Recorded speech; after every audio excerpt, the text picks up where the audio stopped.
মধ্যপ্রাচ্যের আকাশে যেন অদৃশ্য এক দাবার খেলা চলছে। প্রতিটি চালের পেছনে রয়েছে একটি কৌশল, জোট এবং গোপন বার্তা। বাইরে থেকে এটি ইরান ও যুক্তরাষ্ট্রের মুখোমুখি সংঘাত মনে হলেও পর্দার আড়ালে আরেকটি বড় প্রশ্ন ঘুরপাক খাচ্ছে। ইরানের হামলার লক্ষ্য নির্ধারণে কি রাশিয়ার স্যাটেলাইট তথ্য ব্যবহার হচ্ছে? ইরান ও যুক্তরাষ্ট্রের মধ্যকার উত্তেজনা এখন এক নাটকীয় পর্যায়ে পৌঁছেছে। তেহরান তার ক্ষেপণাস্ত্র ও ড্রোন সক্ষমতা সামনে এনে শক্তি প্রদর্শন করছে। অন্যদিকে ওয়াশিংটন প্রস্তুত করছে বিশাল সামরিক শক্তি। পরিস্থিতি এমন যে অনেক বিশ্লেষকের মতে মধ্যপ্রাচ্য আবারও বড় ধরনের সংঘাতের দ্বারপ্রান্তে দাঁড়িয়ে। মার্কিন সেন্ট্রাল কমান্ডার অ্যাডমিরাল ব্র্যাড কুভার জানিয়েছেন, ইরানের বিরুদ্ধে চলমান সামরিক প্রস্তুতিতে যুক্তরাষ্ট্র কোনো ধরনের ঘাটতি রাখছে না। বর্তমানে মধ্যপ্রাচ্যে মোতায়েন রয়েছে ৫,০০০-এরও বেশি মার্কিন সেনা। আকাশপথে পূর্ণ নিয়ন্ত্রণ বজায় রাখতে প্রস্তুত রাখা হয়েছে ২০০টিরও বেশি আধুনিক যুদ্ধবিমান।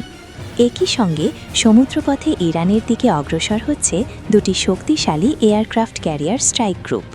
ওয়াশিংটনের লক্ষ্য স্পষ্ট। যুক্তরাষ্ট্রের সামরিক পরিকল্পনার মূল উদ্দেশ্য হচ্ছে ইরানের ব্যালিস্টিক ক্ষেপণাস্ত্র সক্ষমতাকে ধ্বংস করা। মার্কিন প্রতিরক্ষা সচিব বিজেক্সের ভাষায়, এই ক্ষেপণাস্ত্র শক্তি এখন মধ্যপ্রাচ্যে মার্কিন স্বার্থ ও মিত্রদের জন্য সবচেয়ে বড় নিরাপত্তা ঝুঁকি। চলতি সপ্তাহে হেক্সেদ আরও একটি গুরুত্বপূর্ণ মন্তব্য করেন। তার দাবি, ইরান মূলত তাদের ব্যালিস্টিক ক্ষেপণাস্ত্রকে একটি প্রতিরক্ষামূলক ঢাল হিসেবে ব্যবহার করছে। এই শক্তির আড়ালে তেহরান নীরবে তাদের পারমাণবিক কর্মসূচিকে আরও এগিয়ে নিচ্ছে। ওয়াশিংটনের মতে এই অগ্রগতি বিশ্ব নিরাপত্তার জন্য বড় ধরনের উদ্বেগ তৈরি করছে। তবে একই সঙ্গে তিনি দাবি করেন, এই সংঘাতে রাশিয়া বা চীনের ভূমিকা বড় কোনো ফ্যাক্টর নয়। আন্তর্জাতিক রাজনীতিতে যেখানে মস্কো ও বেইজিংয়ের প্রভাব ক্রমেই বাড়ছে, সেখানে মার্কিন প্রতিরক্ষা সচিবের এই মন্তব্য অনেক পর্যবেক্ষককে বিস্মিত করেছে, কারণ বাস্তবতা ভিন্ন চিত্র তুলে ধরছে। সাম্প্রতিক বছরগুলোতে রাশিয়া ও ইরানের সামরিক সম্পর্ক দ্রুত ঘনিষ্ঠ হয়েছে। বিশেষ করে ইউক্রেন যুদ্ধে ইরানের তৈরি শাহেদ ড্রোন রাশিয়ার অন্যতম কার্যকর অস্ত্রে পরিণত হয়েছে।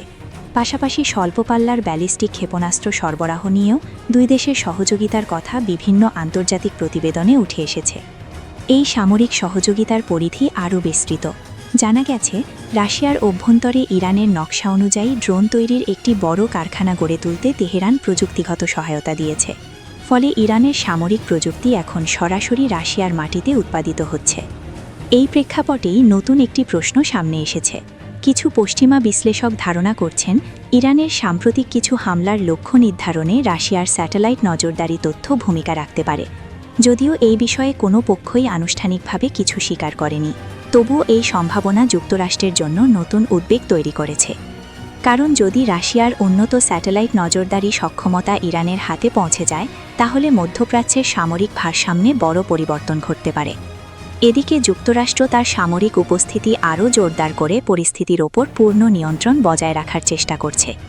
তবে অনেক বিশেষজ্ঞই মনে করছেন, ইরানের পেছনে যদি রাশিয়া ও চীনের পরোক্ষ সমর্থন থাকে, তাহলে এই সংঘাত দ্রুত শেষ হওয়ার সম্ভাবনা খুবই কম।